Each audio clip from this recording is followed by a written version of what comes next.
Salut tout le monde. Alors, j'ai eu beaucoup de gens qui m'ont demandé comment j'avais fait pour mettre des clignotants. Et ben c'est tout simple, j'ai acheté un kit tout complet sur AliExpress. Donc en 48 volts et qui peut monter jusqu'à 60 volts. Et ce kit là, il a une centrale relais.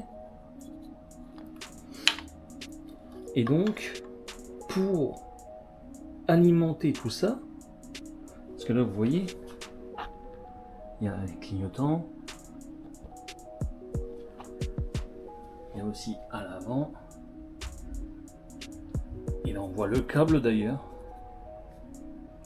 pour les clignotants de devant, et donc là on a le Komodo, et donc si j'allume le vélo, ben voilà, les feux de jour sont allumés, et là, d'ailleurs je vais l'éteindre et le rallumer. Écoutez bien la centrale. Voilà, elle avait un clic.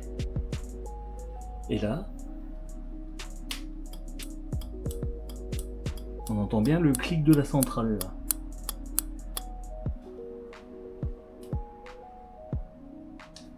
Et donc une fois que vous avez retiré la selle, tout ça, vous localisez ce câble là qui est noir, jaune et bleu. Et bien en fait ce câble là, donc je vais vous montrer. Donc le rouge, j'ai relié le rouge de du kit des clignotants, donc c'est le plus. Le noir, donc c'est le moins. Je l'ai relié aussi sur le moins, comme on peut le voir ici. Et donc le vert,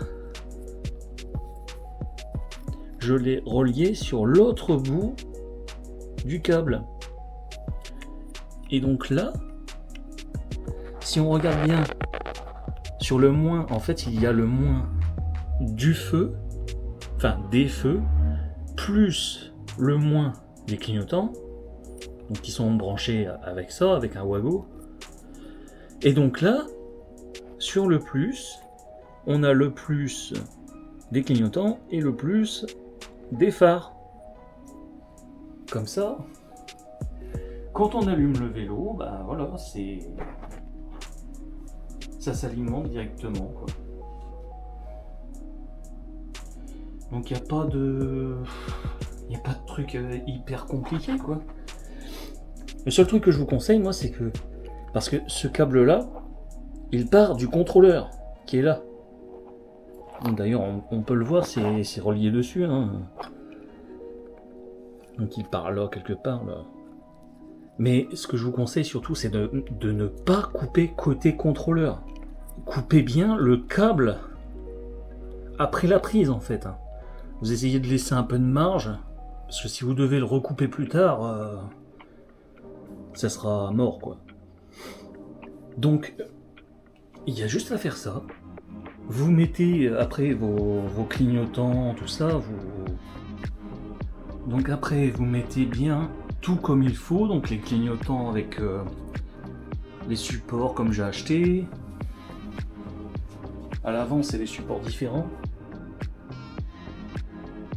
Bon, j'ai mis des riselants en fait pour maintenir tout, quoi, pour être sûr. Mais voilà, quoi, c'est pas compliqué en fait. Il faut pas être ingénieur. Là, une fois que vous avez tout branché, bah en fait là il y a un gros câble. Bah en fait ce gros câble vous le faites passer là. Bon, moi je l'ai replié plusieurs fois sur lui-même parce qu'il était trop long. Mais si vous n'avez pas envie de vous emmerder, vous faites comme moi, hein. Sinon bah vous le coupez, vous le reliez pour qu'il soit plus court et voilà. Après vous le faites passer là sur là où il y a tous vos câbles. Bon là j'ai dû tout enlever les riselants parce que en gros mon klaxon ne marchait plus.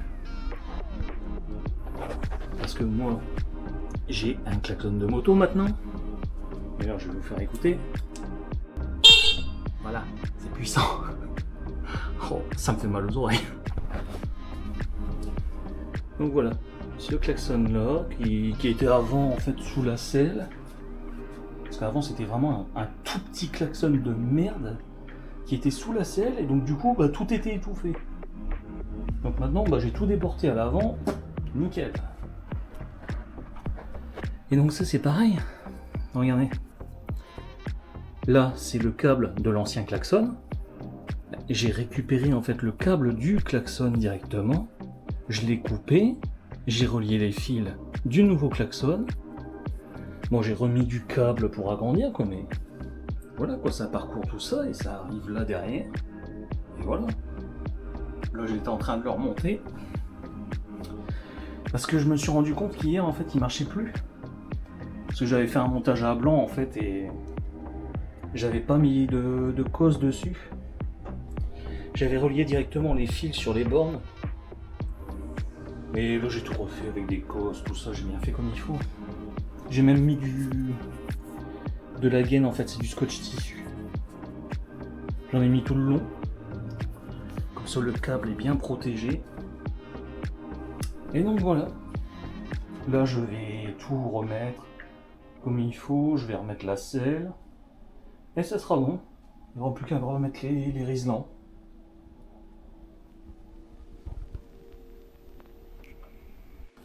Je voulais vous expliquer aussi quelque chose, c'est que là, vous voyez qu'en fait, le kit, quand il est livré, bah en fait il y a un fil qui est branché là. Vous voyez, c'est un fil de clignotant en fait. Et à chaque clignotant, en fait, il y a 2 fils. Donc là, vous voyez pas, mais en gros, dans la gaine, il y a le plus, le moins, et un autre fil. Et en fait, l'autre fil sert à alimenter des diodes qui sont derrière et qui éclairent en bleu. Donc moi, ce que je vous conseille, c'est de débrancher, donc pas le câble du clignotant, mais le deuxième. Et donc vous faites ça pour chaque clignotant, parce que là, si vous regardez sur l'autre prise, vous voyez, c'est exactement pareil. J'ai retiré le câble. Et donc, vous faites ça pour chaque clignotant. D'ailleurs, là, vous le voyez, j'ai replié le câble bleu directement dans la gaine. Et là, vous voyez que le plus, il va à cette prise-là, et donc, il alimente le clignotant, donc le jaune, je ne sais pas c'est lequel, mais c'est un des 2 clignotants. Et donc, on voit bien qu'il n'y a qu'un seul câble. Là, c'est les moins, donc forcément, il y en a 2.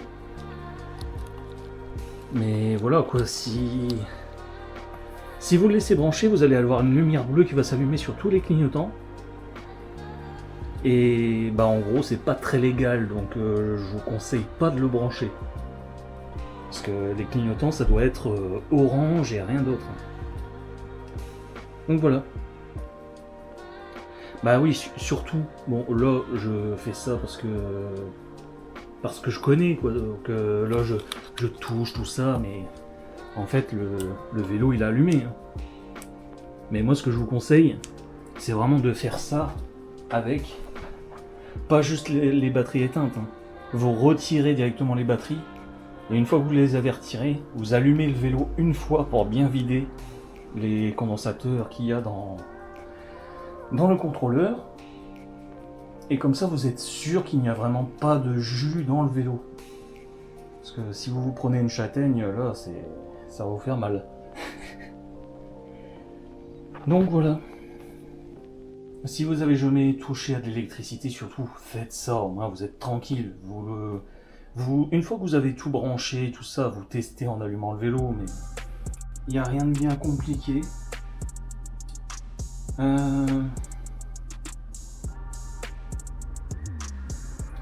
Bah après voilà quoi.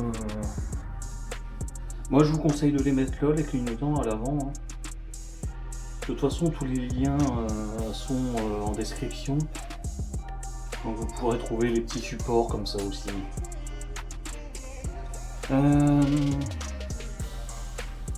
Après, je vous conseille pas de changer les clignotants. Parce que pour en trouver en 48 volts, c'est compliqué. Parce que vous allez beaucoup trouver du 12 volts, mais installer du 12 volts dessus, ça va vieillir. Donc voilà, après le Komodo en fait il est livré avec le kit, donc vous avez rien à faire, en fait c'est directement branché dessus. Donc le seul truc que vous avez à faire en fait c'est quand vous recevez le kit, vous enlevez les fixations qui sont déjà dessus. Parce qu'il y a des supports comme ça, mais c'est pas les mêmes. Et en fait c'est fait pour un vélo genre VTT quoi. Parce qu'il y en a un, c'est un support avec un truc qu'on met sur le tube en fait. Ou sur la potence quoi, donc c'est pas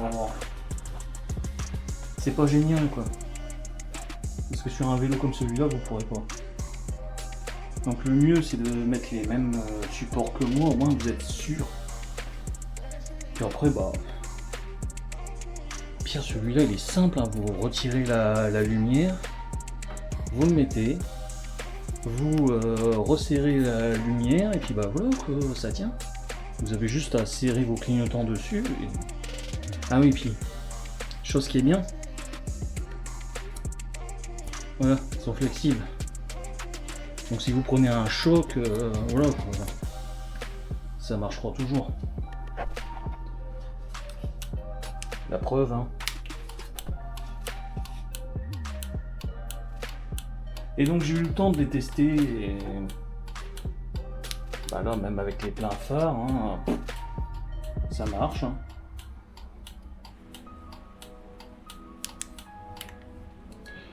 Donc ouais, j'ai eu le temps de les tester et franchement, les voitures les voient bien, même en plein jour.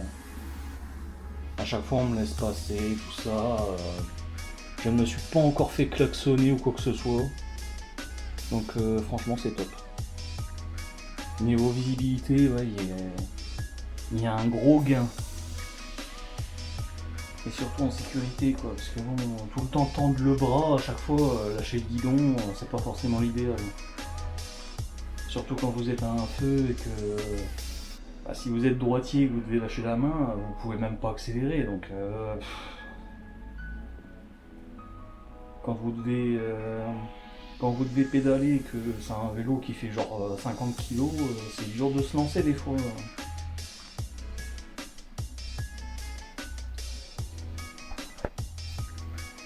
Donc j'espère que mes explications vont vous satisfaire. Parce que là je vois pas ce que je pourrais dire de plus. J'ai déjà essayé de l'expliquer à l'écrit, mais je vois pas ce qu'il y a de plus simple en fait. Parce que même moi, franchement j'ai pas eu de plan ou quoi que ce soit, j'ai vraiment procédé par élimination. Hein. Je me suis dit, bon voilà quoi, j'ai débranché le phare, enfin les phares. J'ai vu que les phares ne s'allumaient plus, je me suis dit, voilà, c'est ça le câble des phares quoi. Donc voilà. Je vais vous montrer un peu plus tard comment ça fait en plein jour. Peut-être que je vous montrerai aussi en pleine nuit, mais bon, j'ai déjà fait une vidéo en pleine nuit, donc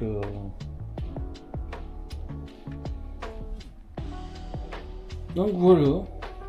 Je vois pas quoi dire de plus. Juste, si vous avez envie d'installer des clignotants, faites-le quoi. Mais si vous vous sentez pas capable de toucher à l'électricité, du vélo, tout ça, ne le faites pas, hein, surtout s'il est garanti quoi. Et c'est pour ça d'ailleurs que je vous conseille de ne jamais couper de câble du contrôleur. Toujours après la prise, comme ça vous êtes sûr, au moins vous changez juste la partie qui est foutue si vous vous ratez quoi. Et laissez un peu d'espace entre la prise et le câble que vous coupez, parce que au moins vous pouvez vous rattraper quoi, vous pouvez rebrancher le câble.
Voilà. Bah, je vous dis à la prochaine. Et puis, bah, bonne route à tous.